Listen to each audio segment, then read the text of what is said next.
Yeah. Welcome to Wrestling Uncensored. I am Dave Simon. He is Johnny North. We are here talking professional wrestling with you. And we are here, of course, on your radio. We are here on your podcasting device, be it iTunes, Google Play, anywhere you get your podcasts, and of course also on the YouTube channel. Hey, oh, I better. All right, hey, it's Dave and Johnny live. Live. What's up, man? I'm Dave, he's Johnny. Hey, everybody.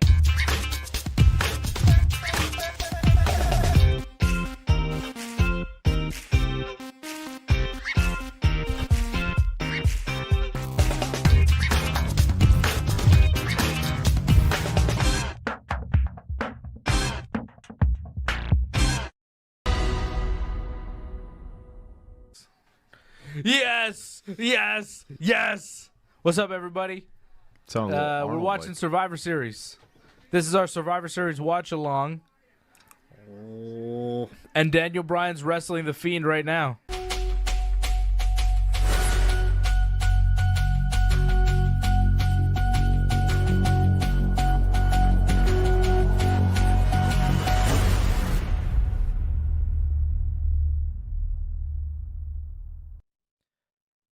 Whoa, how about that? Hey, smacking it. Smack. We're smacking it. Welcome to the Smacking It with Dave. We're smacking each other. Hit me again. Woo! All right. Almighty. Welcome to Dave and Johnny Live. I'm Dave, and he's Johnny. And we're not quarantined yet, right? Or? No, this isn't the quarantine.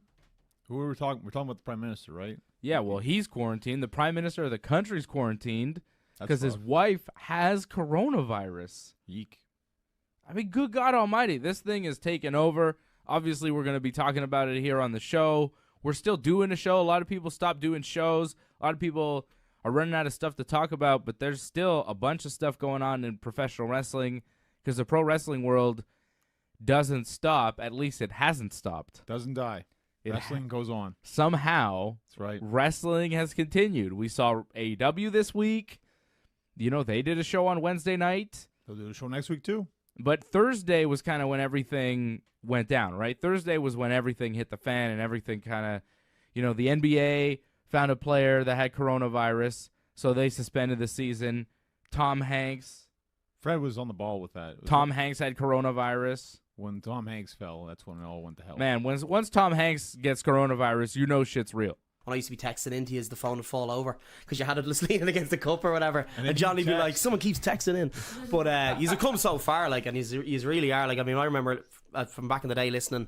He's come just like you've really evolved. You know what I mean? You haven't just like you're like a mixed martial artist now. You started off with a bit of jiu-jitsu, and then you got added little bits to your bow, and he's really are. Like I'll never ever claim to be a knowledgeable person when it comes to wrestling. I like it. I love watching it, but I wouldn't know. I know probably a lot more about MMA than I would wrestling, but I just love it. I love it, the innocence of it. I love just how everyone else who loves it, they have the same kind of personality. Everyone kind of has that kind of. They haven't lost a bit of their childhood. I think that's important. If you love wrestling, you're keeping that little bit in there. You don't have to become boring just as you get older. You can still like a little bit of something like that. I think that's what everyone who just comment on this show does. I think that's what you guys have. I think it's a brilliant thing. But it's only going to get bigger. AJ. This is only going to get bigger. I know it is. Like this has come to the studio here.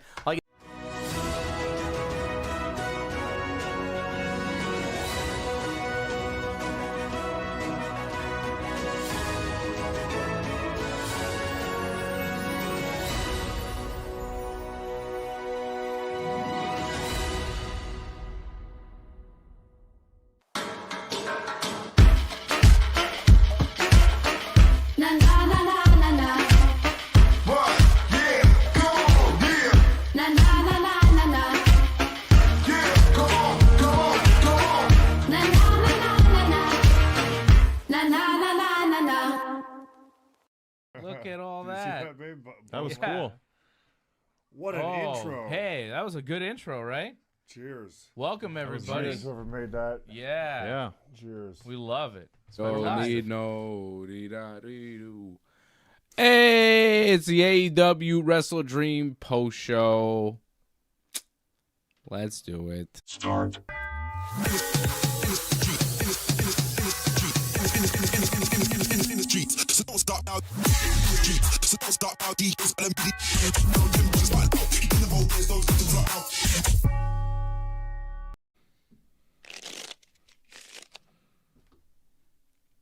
Whoa. Uh-oh. Hey! Oh! Well, it's the Simon Brothers show tonight. Yeah, Johnny is doing wrestling things. He can't be with us tonight. So we're here. And WrestleDream happened, or should I say, Wrestle Nightmare. Wrestle Nightmares. What a nightmare that was. It was long. That was a lot of wrestling. It was very long, and then Bryan Danielson, I mean, that's really what we're here to talk about. The rest of the card happened, but Bryan Danielson lost to Jon Moxley. He lost the AEW World Championship to Jon Moxley, and as we know, as Bryan has been telling us, just scooch over there a little bit, just that way, other way. Oh, the other way. Yeah. All right, don't make me tell you Just again. fill out the space a About the little bit scooching. more. Yeah, there we go. We're looking a little better now. Oh, yeah. We're too close together, I think. Bryan loses to Jon Moxley, which means his full-time in-ring career is now over, according to Bryan. I'm hoping that this was all work, and he's just hurt, and when he comes back, because he didn't say he's retiring, he just said that his full-time career is over. What does that mean? I don't You know, does that mean he's never going to wrestle again? I don't think so. I think what it means is when he does come back, it'll be for like a program here or a program there, but not like he's feuding with this guy and then when that's over, he's feuding with the next guy. He might go away for like 6 months. Yeah, or a year or whatever. But I still think that he'll wrestle matches, and I don't think it'll be like he'll come in for once or twice a year, and then that'll be it. I think he'll come in for like a period of time, wrestle, and then maybe go away and do other things in AEW, but still be around, Okay. you know? Not on TV necessarily, but like I think he's always going to be in wrestling, and he'll always want to wrestle matches as long as he can physically. Now, I think the neck injury thing is probably real. I think he does have a neck injury and maybe will get neck surgery, and then depending on how he recovers from that, you know, that's how his career is going to be. I just didn't expect it to go down tonight this way, you know? I mean, look, going down tonight, losing to Moxley, it made sense in a lot of ways, right? Like this whole group was kind of put together to take out Bryan Danielson and to, you know, take over AEW and do all this stuff. Him. Like it did make sense, but my goodness, the way they did it with the post-match beatdown. So Moxley beats Bryan Danielson. It was a hell of a match. Moxley gets the win when he puts a rear naked choke on Bryan for a bit, and Bryan gets choked out, and the referee just stops the match. And then the ref was like, oh, I can't believe I just did that, because we all know that means it's the end of Bryan. Right. It was a good reaction from the ref. So the match ends, and the crowd is shocked, right? And Moxley is the new AEW World Champion, but that seems like an afterthought. Yeah. It's like, oh, Because okay. the end of Bryan is really the primary story. For sure. That's the main thing. So Moxley is the new AEW World Champion, which I think will be more of an issue to address going forward, like on Dynamite and stuff. Like we'll see how that progresses and who goes up after Moxley and all of that. But after the match, Marina comes out, Claudio comes out, Pac comes out. And they get the plastic bag, and they're going to put it on Bryan. But then Wheeler Yuta and Darby Allin come out and chase them off. But Wheeler is checking on Bryan, and then he gets up, and he attacks Darby from behind. So Wheeler, even though he looked conflicted Yeah. while it was all happening, It was all a ploy. but it was kind of like, Moxley and crew got to him and told him, like, look, this is the way it's got to be, and you better join up with us or else. And he's just kind of going along, even though he doesn't really want to, because he still loves Bryan and he doesn't like what they're doing, So he attacks Darby, drops Darby, and then they duct tape Darby to the ropes so he can't move while Bryan gets assaulted. So they beat up on Bryan, and Moxley gives Wheeler the plastic bag and makes him do it as kind of, like an evil, like, you do this in our club, like it's a rite of passage type thing in front of this shocked Washington crowd. Like, it was just... Yeah, it was you could hear a pin drop. Yeah. So Wheeler puts the bag on Bryan, and Bryan is just, like, choking, and Darby's, like, yelling, just stop moving, Bryan, stop moving. Like, it's horrifying. It's awful. And then Private Party come out, and they get immediately just tossed out. It's like, no, you're not going to help. And then Jeff Jarrett comes out, and he gets dumped out of the ring and, like, drops on his face. On the exposed concrete. Because they had lifted the mat during the match, so he gets dropped on the concrete, and then this huge cut opens up on his cheek like he actually fell and got hurt. And then they wrap Bryan's head in a chair, and Claudio stomps on it for good measure, like if that wasn't enough. They're intent on murdering Bryan.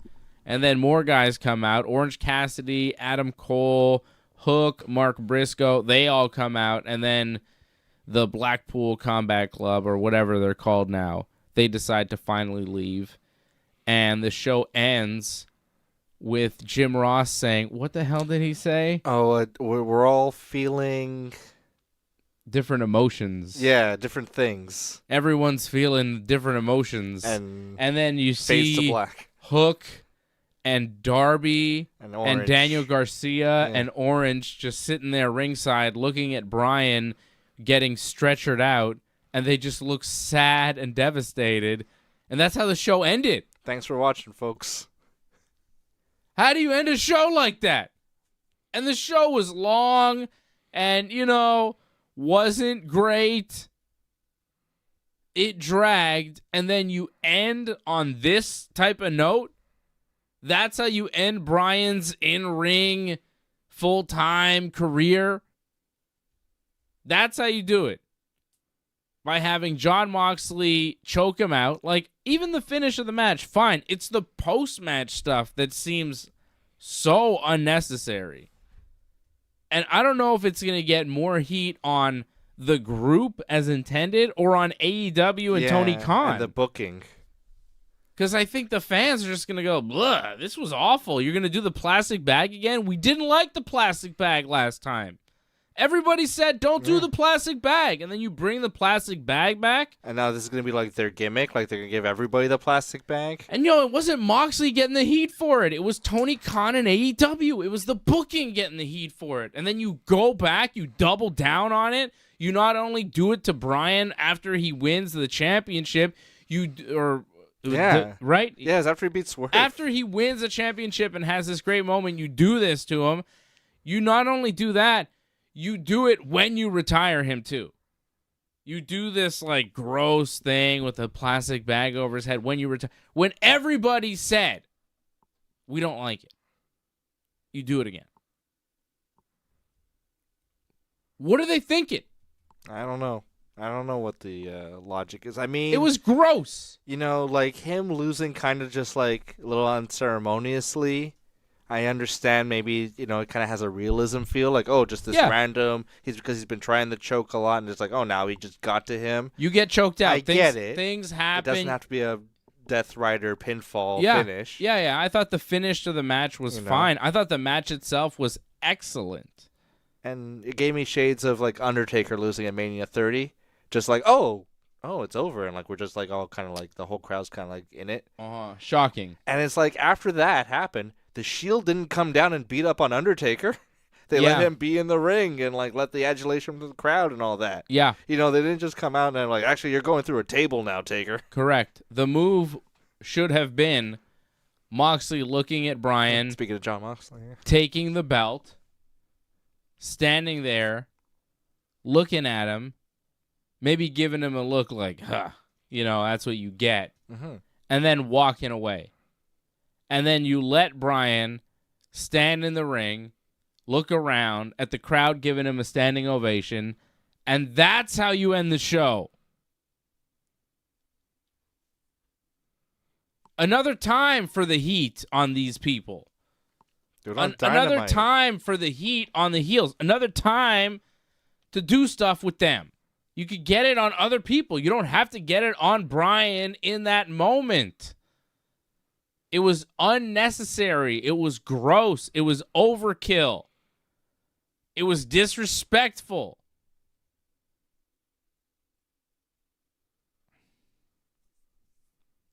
I didn't like it at all.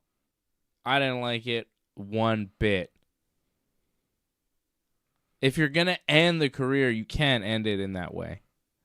It was ugly. The bag. Yeah. And the chair. And private parties coming out to help him. Like, I mean, Yeah. what? What? That's who's coming out. Like, not. I thought maybe Swerve, out of respect. MJF, Will Ospreay, some of the Yeah. guys that he wrestled recently that are actual stars. Yeah. But No. You get the Jabroni Squad. You get Jeff Jarrett, Private Party, Orange Cassidy, Adam Cole, Hook, and Mark Briscoe. And Daniel Garcia. You don't get the real stars of the show, Daniel Garcia. Yeah. You don't get Will Ospreay. It was not good. And even JR was calling the booking logic question when Orange and those guys showed up. He was like, where have they been? Brian's been getting his ass kicked. Yeah, like what took these guys so Yeah. long? It was terrible. Johnny North talking trash in the chat, not on the show, but in the chat here to talk trash. He likes my shirt because he got it for me for my birthday. Look at this sweet Bryan Danielson shirt he got me. Blood. 1999. 25 years. Head-kicking violence, American Dragon, brother. Thank you, Johnny. And then he's making fun of Bryan retiring at the same time. He gets me the shirt, and then he's like, oh, sounds like the perfect ending. I'll watch it later. Sounds great. Classic heel move. Shut up, John. Such a heel. So rude. It was not good. It was not a quality finish to the pay-per-view. It kind of left you going, that's it. I don't really want to watch more of this. I don't want to know what happens next. And here's the thing. If they had Shane McMahon, right? Because a lot of people now are calling for Shane McMahon to be like the manager of this group. The higher power. That's the thing that Moxley is doing that Bryan wouldn't want any part of, that, to change AEW, right? People were saying Shane McMahon. Sure. If you beat Bryan, even if you beat him down, even if you do all of that, even if you do everything that we saw tonight, but you cap it off with Shane walking down to the ring and standing with those heels, it's okay. Yeah, because you're like, oh my god. Because then you finish the show with, okay, that was gross, but whoa, at the end, that was like you finish the show with the crowd going, oh my, what the McMahon in AEW, right? And then you go, well, what does this mean for Wednesday night? But they didn't have that. They didn't have that. No. I mean, it'd be cool if they had that, but they didn't have that. No. What they had was Bryan getting beat down. So what do we have for Wednesday night? Moxley and his goons that are pretty mid, that have proven themselves to be mid for their entire AEW run. Yeah. Like, none of these guys have really made much of an impact. I mean, Moxley a bit, but Moxley's made an impact in AEW. He's proven himself to be a main event player. The rest of them? Yeah. Marina Shafir has been nowhere. They're keeping her quiet because the promos on her are not great. Pac, for some reason, they're letting him cut these incomprehensible promos that are not very good. Claudio, same deal. Yeah. I mean, he's comprehensible. I understand mostly what he's saying, even though Claudio is not like It's not like charismatic. No. Claudio's first language isn't English, but Pac's is. But I don't understand anything Pac says. Oi, let me tell you, I'm here, Pac, and I'm gonna get ya. I'm like, what the fuck are you saying, dude? Because he barks this like thick accent. Where is he from? Newcastle. What the hell is that accent, dude? I want to say Newcastle. What is this guy's real name? Pac wrestler. Adrian Neville. No, that's not. I his know. Benjamin Satterley. Hey, my initials. Hey. my first name. He's a Benjamin. And he's from Newcastle upon Tyne. Newcastle upon Tyne. Benjamin Satterley. I'm Benjamin Satterley, and I'm from Newcastle upon Tyne. You understand what I'm saying? Like, I don't understand. That's how he talks. Claudio's first language, not English. I understand him way better. Anyhow, all their promos suck. Yeah. And Claudio in AEW has been, whatever. Mostly in ROH. Yeah. Pac in AEW has been mostly in Newcastle. Yeah. Not in AEW. Not really Impact player. Moxley, he's doing his thing. But this group that you have to look forward to on Wednesday night is what exactly? Yeah, nothing It's exciting. What? It's AEW. It's the same. It's these goons that are like whatever with the inner turmoil of Wheeler, Utah. Is he gonna be with them or is he gonna turn and be a babyface for the fans? Do you want this guy to be the babyface for the fans? And then hang on one second. Just let me finish this thought because in the end of it too, we have Moxley, who's now a 4-time AEW World Champion, which we've all seen before. Mm-hmm. He's had long runs. It's nothing new. As a babyface and a heel. It's nothing to look forward to on Dynamite. They're like a less interesting Judgment Day. Their Yeah. kind of style. They're they're violent, but like there's no Rhea to kind of make it interesting. Or Liv Morgan. Or Dom. They have no sex appeal. They're a Judgment Day without sexiness, which like pretty much sucks. And none of them are necessarily like spring chickens. So like, who's the guy that really carry the ball with Moxley. this? But like, it's just Moxley with guys behind him, which and Moxley's like, we're gonna change AEW. We're gonna do it. Well, okay, you're a heel group. And there's another big heel group in the Elite who kind of run AEW. Yeah. So what are you exactly changing, and how does that work with the other heel group? Are you going to turn into a babyface group now after what you just did to Bryan? Because that's going to be hard to believe. And then turning the Bucks babyface, I think that's going to be hard to believe. And so those two groups kind of stand in opposition to each other, but I guess AEW is going to choose to ignore that for a while. Reason. I mean, they have to. They're both heel groups. Moxley's like, AEW's on the wrong path. We got to change it. Bryan would not be down with the program that we're about to do. Okay. Well, so the Bucks didn't really like Bryan as the champion, but the Bucks and the Elite, they're the EVPs. They run AEW. They run the show and all of this. So who are Moxley and friends raging against? Yeah, who's the machine? Is it the Bucks? Is it Tony Khan? Is it some wrestler? Is it Bryan for some reason? Is it Jericho? Like, I don't understand. Now Bryan's, out of the way, so what now? Yeah. And then, also you don't have Bryan Danielson on a weekly basis, which sucks because he's the best thing they had. So. Yeah, I don't know what. You come out of this pay-per-view going, okay, well, I don't know. I mean, here's the thing. Ospreay lost his belt to Takeshita, so he can go up and, hopefully shoot towards the main event scene pretty quick. He should have made an appearance then. Because I think it's going to be Darby probably as the first challenger. Yeah. That feels likely. Yeah.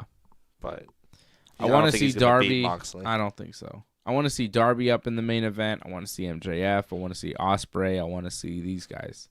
I want to see Hangman. Even Jay White.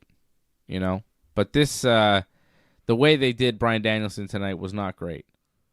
No. I did not like it so much. DJ Bourne says AEW needs a new booker. 6 out of 10. What are we giving this show on 10? Let me run down the results. We'll go through this show match by match here in a second. See what we like, see what we did not like. The show opened with Jay White beating Hangman Page by pinfall. It was actually a hell of a match. Really good opener. Then we had Mariah May defending her AEW Women's World Championship against Willow Nightingale. Also a very good solid match. Jack Perry beat Katsuyori Shibata by pinfall in a forgettable match. Nothing really happened. Perry defending the AEW TNT title in that one.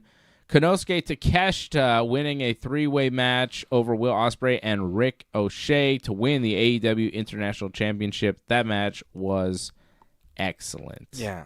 Excellent. I really enjoyed that match. Hologram beat the Beast Mortos in a 2 out of 3 falls match. Darby Allin beat Brody King in a one-on-one match, beat him by pinfall after the coffin drop. The Young Bucks defending the AEW Tag Team titles with a win over Private Party. Mark Briscoe defeating Chris Jericho to retain his Ring of Honor World Championship. And in the main event, Jon Moxley over Bryan, the American Dragon Danielson, to become the new AEW World Champion. On 10, this pay-per-view, I mean, the matches were good. Yeah, there's 5 matches that I liked on this card. Yeah, I mean, not a lot of clunkers. Maybe 5.5. Right? Like, I thought Jay White and Hangman was excellent. I thought Mariah May and Willow was excellent. I thought the three-way, Takeshita, Ospreay, and Ricochet was excellent. I thought Darby and Brody King was excellent. I thought Moxley and Bryan was excellent. The match itself, you know? I thought Hologram and Beast Mortos was kind of fun, just pointless, you know, but fun. Shouldn't have been a 2 out of 3 falls match. I thought Gave it way too much time. Mark Briscoe and Chris Jericho almost put me to sleep. Yeah, that was pretty boring. That was not great. But we did have, you know, some good matches. And the Bucks and the Private Party also was Bucks and Private Party was not great. Like, did that Jericho follow that? Yeah, that's like half an hour of badness. That was a bad chunk of the show. Like right near the end. We started off strong. We had White and Hangman. Then we had Mariah, and we're good. And then Perry and Shibata happened, and you kind of go, oof, how long is this show? But then we got the three-way, so things happen again.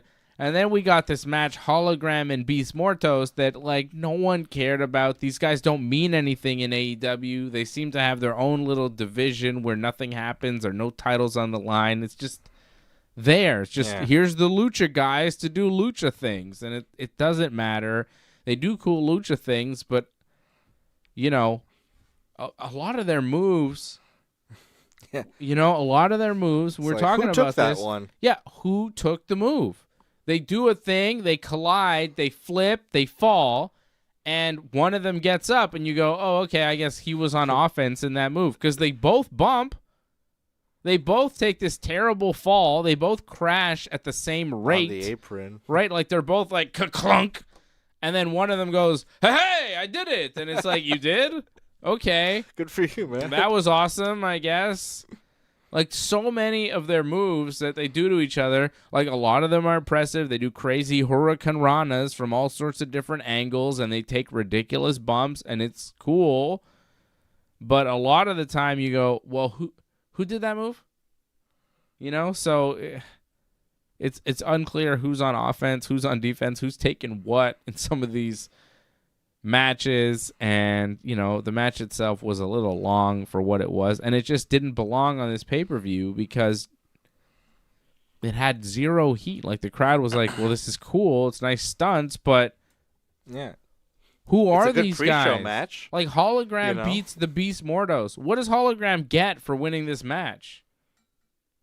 Who is Hologram? Why is Hologram? What is Hologram? Yeah, like, I can see him, you know? It's not like if I look a certain angle, I can't see him. Yeah, Hologram or he doesn't, like, move. Exists. He is a man. I think he's a Mexican man. Hologram. His name is... I don't know. He's also known as Aramis, but his real name is not listed on his Wikipedia. His real name is not a matter of public record, as is often the case with mass wrestlers in Mexico, which is kind of wild. So he is Mexican because he doesn't have a real name. That's wild. He's impressive. He could flip pretty well. He's cool, man. Like Hologram is good at lucha things, but AEW books him in a way where you don't have a reason to care about whether he wins or loses. Yeah. Beast Mordos is the same deal. I don't care if he wins or loses. They never had any kind of cruiserweight title or anything like that. They can't have a cruiserweight title. I'll let you figure out why. Because a lot of the heavyweight champions would be Cruiserweights. Yeah. Because their whole division is cruiserweights. Yeah. I mean, come on. Jericho, I think, was a cruiserweight champion in WCW, wasn't he? And he's 200 and something pounds. He's a super heavyweight in AEW. Yeah. I mean, come on. Depends on where he's at in his workout regime, but It's all right tonight. Regimen. Did I say regime? Yeah, I mean regimen. Regimen. It's late, brother. Got that So right. score on 10 for this sucker. What are we giving this thing? Let me see your scores in the chat. Give me a score. I thought it was not so bueno, but we had good matches. There's some good matches. Yeah, that's it. It's hard to score the show because there was quality content. There was just too much of it, and some of it was not really quality. Yeah, if you take out the Young Bucks match, Briscoe and Jericho, this probably gains a couple points. Take out the Young Bucks match, Briscoe and Jericho. How about we take out Shibata and Jack Perry? Yeah, we can that. get rid of those that too. unnecessary and Hologram and Beast Mortos. Yeah. If we took out all those matches, this pay-per-view would have been awesome. It would have been 3 hours packed full of excellence. Yeah, it'd be like an 8 on 10. Instead, it was 4 hours that dragged. It's maybe a 6.5. That's my score. That's nice. I'm giving this a 6 because I hated the way it ended. Yeah, me too. That detracts from it. I really hate the private party match. Yeah. That match was god-awful. That private party match was similar. no good. Yeah. Matt Jackson looked like he got hit in the head because he was kind of stumbling and bumping weird. I mean, at one point, Matt Jackson's brother had to tell him to leave the ring and go back to the corner, and Matt was like, what? Yeah. He's like, go to the corner, get out of the ring, man. It's a tag team match. And he's like, oh, okay. It was weird. I mean, the Young Bucks were spending and Private Party just spending a ridiculous amount of time with all 4 guys in the ring. And on the outside, too, and without outside anyone counting. The ring. Yeah, there was no count for so long.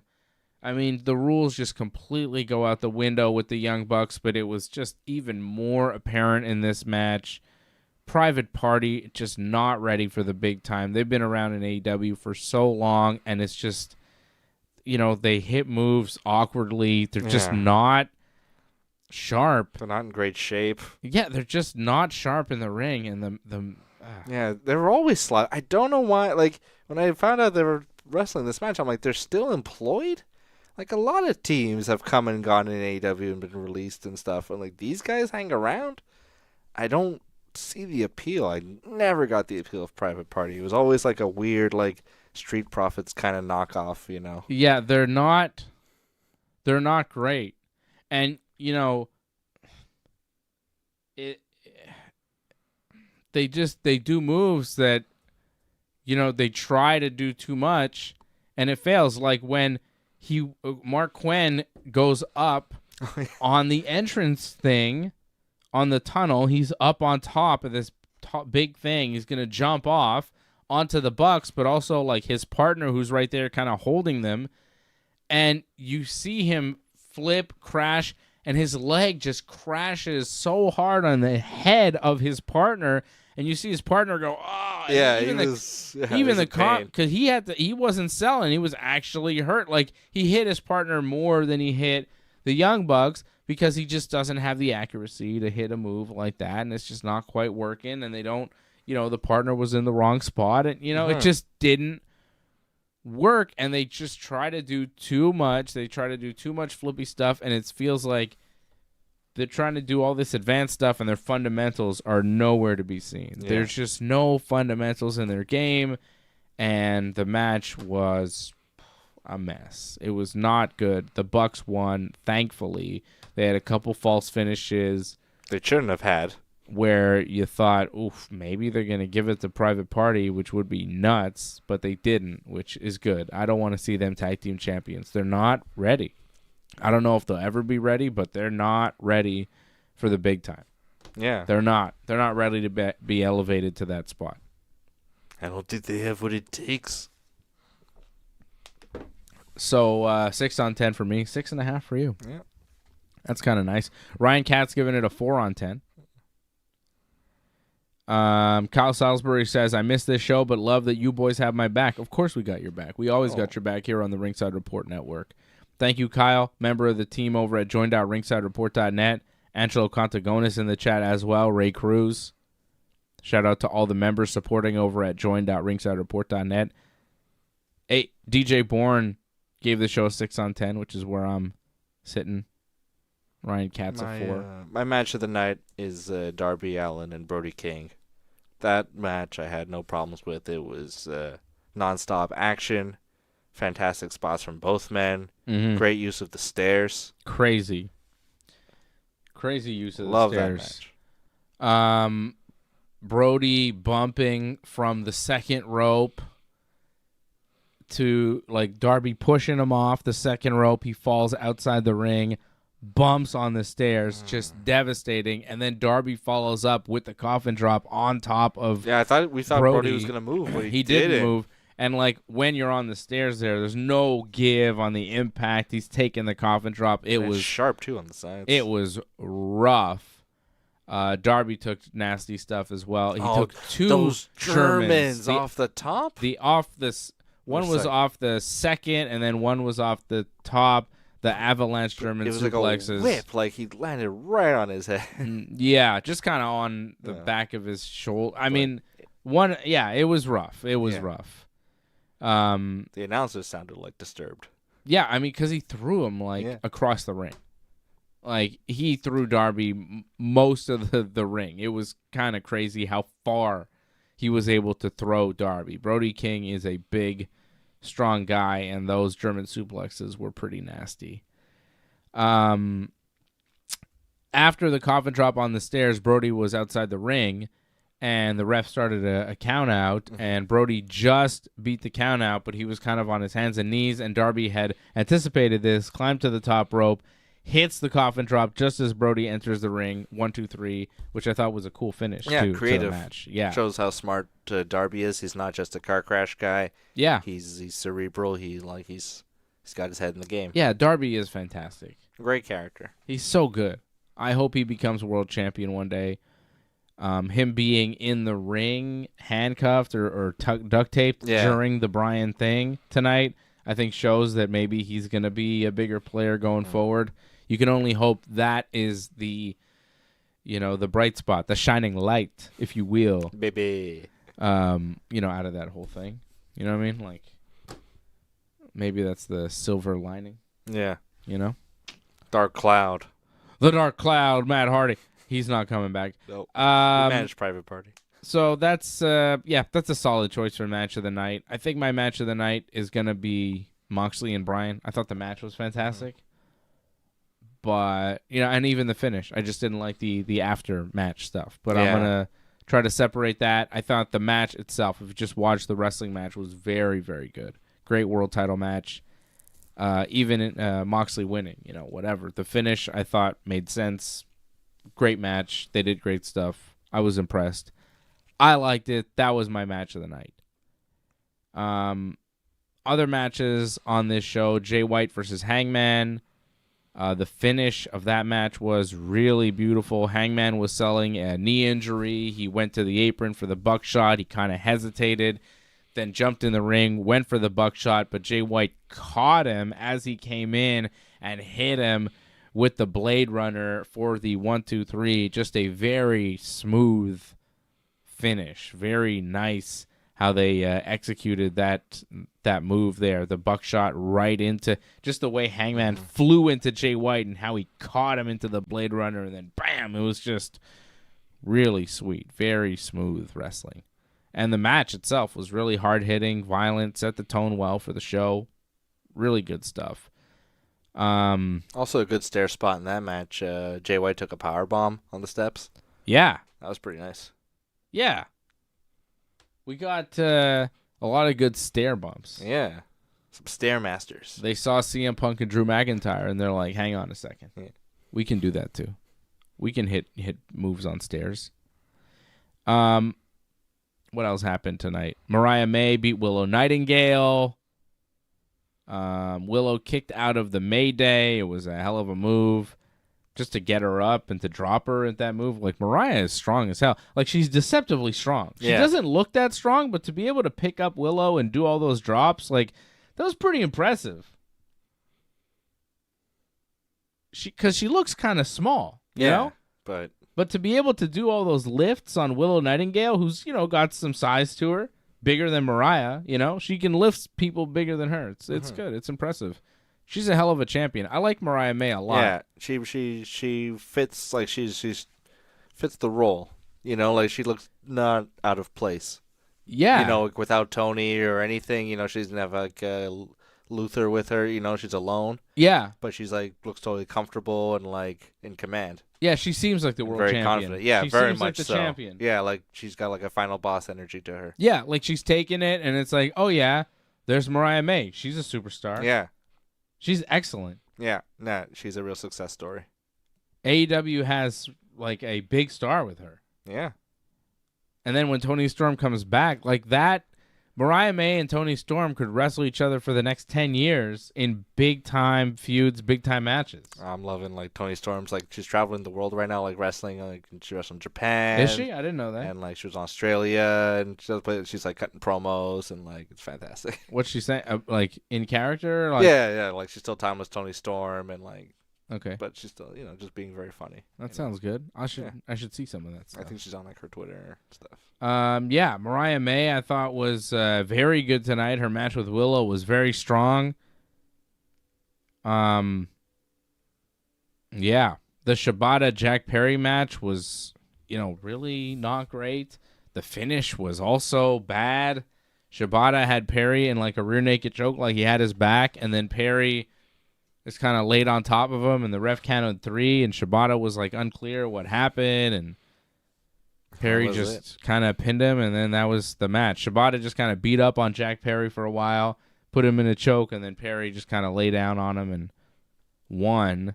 But it's really the aftermatch stuff, right? Jack Perry attacked Shibata after the match, and then Daniel Garcia showed up and faced off with Perry, kind of been like, oh, here I am. I want a championship shot, because he was talking on Dynamite how he wants a title, he wants gold, and he's putting everybody on notice. He wants the gold, sucker. So Jack Perry, TNT coming champion. For you. Daniel Garcia's coming for Jack Perry. But then MJF came out because he's got unfinished business with Daniel Garcia, and we haven't seen MJF since the match with Daniel Garcia. So it was cool to see MJF back. And then Perry, as MJF is walking to the ring, hits Garcia from behind with the championship belt because Garcia stepped to him, so Perry didn't like that. So he hits him with the belt, and then Perry leaves, and then MJF gets in the ring, and he starts punching on Garcia, beating up on Garcia, and then leaves him just in the ring down, and then starts cutting a promo, mocking Seattle, making fun of the Supersonics being gone. It's been like almost 20 years. I mean, he's just yeah. talking as Daniel Garcia is like dead on the ground, and then he goes, oh, thank you for telling me that my diamond ring was in a pawn shop in Buffalo. I went and I bought it, so now he's got the diamond ring back because it was missing, right? It was stolen, but it was Garcia who stole it, and now MJF has it back, and he's going to punch Daniel Garcia with it. But wait, here comes another person. It's Adam Cole, baby. Hey, Adam and Cole's back. He's back, and I guess he's not injured anymore, and then he wants to attack MJF, and MJF runs away. So that was a whole big thing, right? That was a big deal on the show. Maybe a fatal 4-way is coming. Yeah, with Perry, Garcia, MJF, and Adam Cole.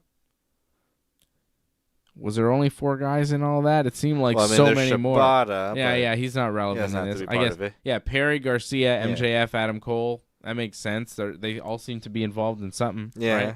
And like if anyone doesn't have a beef with another, I'm sure a promo can solve all that. You could also just go Garcia, Perry, MJF Cole, because the MJF Cole match should happen. Yeah. I don't think it hasn't happened yet, right? No, From all that devil stuff, that's like true. they still never haven't got done to it. do it, They have to do it. and now Adam Cole's a babyface. Yeah, but I think Adam Cole, MJF at Full Gear is what you have to do at Yeah. this point. And you do Jack Perry versus Daniel Garcia. Yeah, I think those are the matches at Full Gear that should happen now coming out of this. Full Gear next month, right? November. Jeez. No rest for us. How long is that card going to be? I don't know. 7 hours. Konosuke Takeshita beat Will Ospreay and Rick O'Shea to become the new AEW International Champion. And I believe...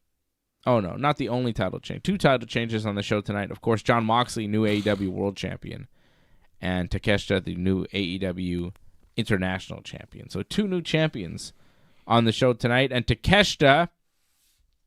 Man, what a match this was. This Takeshita, was my favorite match before the. Yeah, this was Darby pretty match. nuts. The package pile driver that he hit Ricochet, grabbed Ricochet on the apron, sets him up for a package pile driver. There's a table out there. You're like, no way. And then he did it. He package pile drived him off the apron through a table. It was crazy. I mean, this match could also be match of the night because it was so damn good. And then Ospreay, at one point, he hits the hidden blade, but Don Callis, who's outside the ring, he pulls the ref out of the ring as Ospreay was about to pin his guy Takeshita, and then Callis gets in the ring at this point, grabs a screwdriver. He's got the screwdriver, and Ospreay stops him and then grabs Don Callis and is going to hit him with a move, but Kyle Fletcher shows up, Ospreay's old buddy, his buddy no longer. He attacked Will Ospreay, costing him the match. Eventually, Takeshita hits a running knee to the face. Fletcher tossed the ref back in the ring. 1, 2, 3. Takeshita beats Ospreay, new champion. Kyle Fletcher turns his back. The Don Callis drama continues. All right. The Jackal. A lot of guys that you thought were like Kyle Fletcher and Wheeler Utah kind of did the same thing tonight. Mm-hmm. Like Wheeler and Fletcher, like Wheeler was with Bryan and Fletcher was with Ospreay, and there was a group being like, "Come with us, don't go. That guy's a dick. Be evil with us. Be evil with us." And they're like, "No, I'm not gonna be evil." But tonight they're like, "Okay, I'll be evil." I am evil. Fletcher and Wheeler, I'm the most evil. Fletcher and Wheeler both chose evil tonight. Super evil too, because Fletcher was the one that attacked Ospreay, hit him with the Tiger Driver, which was the move that Ospreay, had sworn not to do. So he hits him with the Tiger Driver, does the most evil thing to Ospreay, his old friend that it seemed like he was with, but now he decided not to be with for reasons, right? No, it's never clear why. I don't know. He'll cut a promo saying, you always held me back, but Right. now it's my time to shine. Why did Wheeler do it? I don't know. He's scared of Jon Moxley or something. I don't know. But Wheeler, he's like, no, I'm with Bryan. He teamed with Bryan on Dynamite this week against Claudio and Pac, and then he puts the bag on Bryan's head at the end of the show. Like, what? What? Yeah, so when he was hitting them full strength, allegedly, on the Dynamite match, he was just playing because he was on their side the whole time. Or maybe after the match, they had a meeting and decided, okay, that's enough of this. It was... But they did the same thing, those guys. Yeah. They did the same thing. Good booking. Real original. Yeah. Real creative. Real, some Vince McMahon style. Yeah, real creative shit. 2 guys doing basically the same angle and the same turn on the same show. Nice job, Tony. Fucking brilliant shit. I know. What the... Book this crap. it was just... It's poorly booked. Sometimes they get it right, and sometimes they get it so wrong where you go, what the hell are you thinking? What are you thinking? Yeah. Swerve Strickland and Prince Nana cut a promo, and Swerve, he's here to decide whether he wants to go with MVP or stay with Nana, right? And he says he's got tingles all over his body, some sort of neck problems, but he's medically cleared, so that's fine, which makes you wonder about AEW's medical clearance. If the guy has tingling in his hands and feet because his neck is, bugging, How do you medically clear him? But, whatever. That was part of the promo. MVP and Shelton Benjamin show up. Shelton. Because they're in AEW now. And MVP talks about the history he has with Swerve, and he's known him for a long time, and he's always believed in him. And Swerve says nice things about MVP and says he had a match with him, and it was really good, and he likes MVP. And Shelton Benjamin was an inspiration to him as a kid and so many others. And Swerve kind of says some negative things about Nana, and you think, uh-oh, here comes Swerve. But, of course, as the name goes, he swerved us. He did. And says, but Nana's family, and I won't turn my back on family for anybody. And then Nana dances in celebration. Because Nana, I like how Nana was like scared, and then when Swerve is like, but Nana's with me. And he's like, yes. And he celebrates doing this by going, I also love like Nana, like Swerve would sometimes be like, Nana, we've been through it together. Nana would kind of like have like tears in his eyes. Yeah. That's right, we did. But then he'd be like angry about it. Like, oh no. Yeah. Like Nana's fantastic. Facial expressions. Fantastic. Great facial expressions during Swerve's promo. And I'm happy that Swerve is staying with Nana, because if Swerve left Nana and joined this group, I don't know what Nana would be doing. Yeah. And I like that Prince Nana has a role in AEW, and this pairing with Swerve has worked so well. There's no reason to end it now, and it's not ending. Swerve tells MVP to leave, and then Shelton says, hey, you're with us or you're against us. And then Chris Daniels and referees get between them. And now the security's good for some reason. With Bryan, they're like, whatever. But here, they got between Swerve and Shelton. But I guess we're going to have Swerve and Shelton at some point. Or maybe even Bobby Lashley and Swerve. Because it seems like Lashley's showing up. And MVP was like, pointed to his watch like the clock is ticking on something, so probably. I thought it was Tiffy time. I mean, she's busy. I know, but MVP is just like, hey, don't forget who's over. Don't forget about Tiffy time. Yeah, she's pretty cool, huh? Hey, don't you like Tiffy time? Did you see her on SmackDown last night? And she was pretty good. You see what Nia Jax did to her with that headlock? What the hell? Niles. Crown Jewel is going to be a big moment for Tiffy time. She cashes in. I mean, well, Nia's kind of like bullying her into cashing in on Liv, and Liv's going to be right there in the match. So you think, and then so something's got to give. Swerve. I don't know what's going to happen exactly, but something's got to give there. Maybe she cashes in on Nia at that point. Maybe she cashes in on Liv. Maybe she doesn't, but her and Nia start fighting. Like, something's got to happen in this. Like, this story's been going on for a bit. And Nia keeps saying she's going to cash in on Liv. She's going to cash in on Liv. Now Nia's wrestling Liv. You kind of go, okay. And Nia's telling her, like, okay, this is the moment where you do it. Hey, Dave Bautista, go to SmackDown. Oh, no. Yeah, something like, Tiffany turns on Nia. Anyways. She's Bautista. Hologram beat the Beast Mortos. We talked about that one. 2 out of 3 falls. Fun match. Fun match, but, like, if this was like a pre-show match or something, it'd be like, oh yeah, yeah. But like, and also, why did it have to be 2 out of 3 falls? Just one fall and end it. It didn't have to be that much. Like they're not that interesting as wrestlers. Like it's nice to see their spots, but we don't have to see like. Yeah. I guess they want each guy to get a win with their finisher to show the crowd how impressive they are. I don't know if they speak English. First of all, so promos are a stretch, and second of all, they're just, like I said, they're in their own world in AEW. It's not like it's the Beast Mortos versus Hangman Page. Yeah. It's the Beast Mortos versus Hologram. And when a Hologram beats the Beast Mortos, he doesn't get a match against Jay White or Darby Allin. Yeah. He gets a match against Roosh or, I don't know, some other guy that they have that, like, has a mask and doesn't speak English. Like, all the Mexican guys in AEW just wrestle each other in a circle. They don't branch out of their little division. It's like the little Mexican wrestling division in AEW that doesn't matter. And then you stick it on a pay-per-view at like 10:30 on a Saturday night, and I go, what the fuck is this now? Give me Darby Allin. Yeah. Give me the Young Bucks.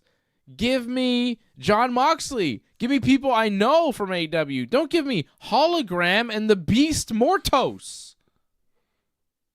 Like, it's fucking crazy, man. Yeah, it didn't make any sense. Because they do just so high up on the card too. They just wrestle. Like, if it was like, yo, you do this and then you wrestle these guys. If they were in the real division and wrestled other guys, like if the Beast Mortos had like an actual feud with MJF.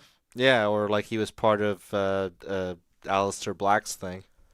And, was it, something. But no, they're just like in these little weird groups, just kind of on the side doing their own thing. Yeah. It's dumb, man. I love Super Porky. It's dumb the way they're booked. Because clearly they're talented wrestlers and they're athletic and they're putting their body on the line. Like, they're taking some pretty nuts bumps, but it's all for nothing. Yeah. It's for nothing. Themselves for nothing. And again, like, it's not their fault. I'm not saying this to say, oh, these wrestlers suck. No, they're good. They're talented guys, but AEW has not given me a reason to care about them. They're if you just feud amongst yourselves and it's just one little division full of guys with masks on, that sometimes, like, you got one guy with a mask, you got another guy with a mask, and I'm like, which one is this now? They got Hologram, they got another one, they got Gravity. Yeah. Is that Io del Vikingo still there? I don't think so. But he was good, right? What happened to him? He was great. Did he wrestle Kenny Omega in and a that's crazy it. match? And that's another thing. Yeah, these guys come in and out, and then you're like, oh, that guy was... I forgot about that Vikingo guy. Yeah. He was good. What happened to him? Probably back in Mexico, and we'll never see him again. So it's like, okay, why is this on pay-per-view? Why do I have to sit through this when you're giving me a 4-hour goddamn show? Yeah. It's crazy. It's crazy. And how many pre-show matches were there? Like 4 or 5? We didn't even watch the pre-show. I couldn't bother. I mean, we missed the Maximum Models. Yeah, the Maximum Models. Their third man. They have a third man, which is Rico Constantino. You look so good to me. And he was... Remember that song? Yeah. So he was there. Anna Jay beat Harley Cameron. I'm kind of disappointed I missed that. Oh, yeah. For obvious reasons. You know who Harley Cameron is? The Soraya's goon. Yeah, have you seen her? I think so. Outrageous. Like, just... I mean, you know why she's on the roster. Yeah. Good God almighty, pal. Jim Ross is all over it. Or Jerry Lawler were there. Yeah. Jim Ross, if you see him, the way he's on Twitter. You haven't heard about horny Jim Ross on Twitter? Oh, he's horny on Twitter? Oh, my God. It's ridiculous. It's ridiculous. Explicit? He, like, reposts and replies to people, and you're just like... No, not like it, but... Is he like share tweets with like porn stars and stuff? I don't know, but he's like, I don't know, just the way he says things, and you go, horny old man. What's happening? Hey, man, it's probably working for him. He's Jim Ross, goddammit. Barbecue sauce. Brian Cage Put some beat. barbecue sauce. Okay, here we go. Brian Cage beat Atlantis Jr. Like, he's another one of these guys. Atlantis Jr. Who's Atlantis Senior? And then once in a while they'll wrestle like Brian Cage. Yeah. But there's not. Who cares? Yeah. Brother. So that's AEW's WrestleDream. I think we've covered it all. I think so. Swerve, the Beast Mordos, Darby Allin, Young Bucks, Private Party. We did it. We did it. It's done. Thank God. Wrestle Nightmare. This was a nightmare. What a Wrestle American nightmare. My God. What's the next show we have? Crown Jewel? At least that's in the afternoon. Yeah. And like WWE, 5-match cards they've been doing a lot more of, 3 hours, like... Like, the wrestling isn't as good, but at least it's shorter. Yeah. And, like, sometimes there'll be some, like, pretty good matches, and, like, if it's a 5-match card, it stands out more. Yeah. Like Punk and Drew. Probably wouldn't stand out more if it was a 4-hour, like, slog. They don't waste our time with the Beast Mortos. No. They didn't put Braun and Braun... Braun and Bronson. Bronson, yeah. That's on Raw. Yeah, they didn't put that on pay-per-view. Yeah, they're not wasting time. They don't need to. AEW just overstuffing their pay-per-views. Yeah. It's way too overstuffed. My God. Private Party. I couldn't believe it. I mean, we had some very good matches on this show. Yeah. Like, very good matches. That's why, like, it was it took forever and it was a lot of crap, but it still gets a 6 on 10 from me. It's still pretty good. Mm-hmm. But for an AEW pay-per-view, that's a low rating. Yeah, because AEW sometimes can deliver some high quality and just an hour shorter. I didn't see anything that was match of the year tonight. No, Not in the contention. The year, but like, you know, maybe if I made a top 10 list or something. Maybe. Hee hee. All right. Ray Cruz says maybe the reason they are booked is because of their partnership with CMLL. Like, I think he may be right. Mm-hmm. But why do I have to suffer through that? Like, if part of their deal with CMLL is we're going to feature some of your performers on pay-per-view, I mean, that sucks for the AEW audience because you don't really give us a reason to care. You got to make that work somehow, right? Yeah, like it's got to work a little better. more attention. Yeah. It's just got to make more sense. Have Prince Nana manage one of them. Yes. Or Stokely. Well, they got Jake the Snake managing some of them now. Jake the Snake. But Jake the Snake, like, it just doesn't fit. he hasn't been an effective manager in AEW. He hasn't. His promo game is not what it used to be, and we got to stop pretending that it is. Yeah. I didn't know he was still doing it. No. He was looking kind of tired and like rambling like a year and a half ago. He came out and gave like ownership of Lance Archer to Don Callis and was like, I'll get something in return. But we've seen Lance Archer a bunch of times without Jake the Snake. I didn't know they were still together. And then all of a sudden, Don Callis is like, Jake the Snake, you're great. Let me have Lance Archer. I'll trade him for some people that I'll name later. And Jake's like, okay. They general And managers it's just, of baseball teams? Yeah, well, that's kind of... Cash considerations. This is what they did on Dynamite this week. They made like a trade for Lance Archer because Don Callis wanted Lance Archer. By the way, Don Callis gets Lance Archer this week on Dynamite. Lance Archer doesn't help Takeshita win. Not at all. He wasn't there. Not even there. Probably had some dates in Japan. Not even there. What was the point then? Why do you get a big giant guy on your team? You want him. You made a trade for him. Use TV time talking about him. Why was that done?